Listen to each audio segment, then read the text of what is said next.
Well, joining me now is Sarah Elliott from Republicans Overseas, and I suppose you must be fairly bullish today. It's expected that the Republicans will take the House and maybe even the Senate too. Yes, we are expecting a red wave, maybe even a red tsunami. I'm being very positive today in my red, but it is midterms are referendums on the president, the sitting president, and this is a referendum on President Biden. And he has a very poor record with the American people right now in relation to the economy, crime, and immigration.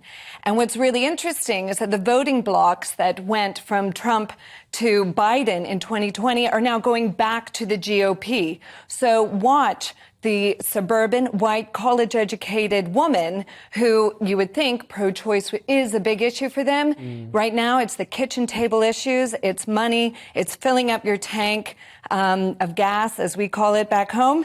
And just to give you an idea on that, the average cost of filling a tank or a gallon of gas for a car was $2.39 before Biden got elected, when Biden got elected. Now it's $3.80 a gallon to fill up your tank. And most of those cars require at least 16 gallons. So that is making a big impact. Another interesting figure, the cost of nappies. How much do they cost? Well, they've gone up 180% under Joe Biden. So if you think these women are going to vote on the abortion issue, you're very wrong. They're voting on money. It's interesting, though, that you mentioned this as being a referendum on Joe Biden rather than any sort of positive figure in the Republican Party. There's some suggestion that there may well be a drag on the Republican ticket by the big looming figure of Donald Trump. Particularly interesting to note Elon Musk saying just yesterday that people should vote Republican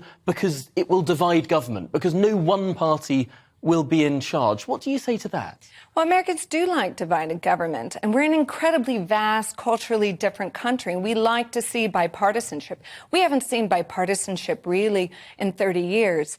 It's a very divisive time, and we want to see that flexibility. But I think what's happening is that the Democrats are so myopic, and they're so focused on either just the black community or the woke educated elites in the cities, much like what's happening here in the UK, is that they're leaving out the vast majority of Americans who are working class or just the middle America that's trying to get by.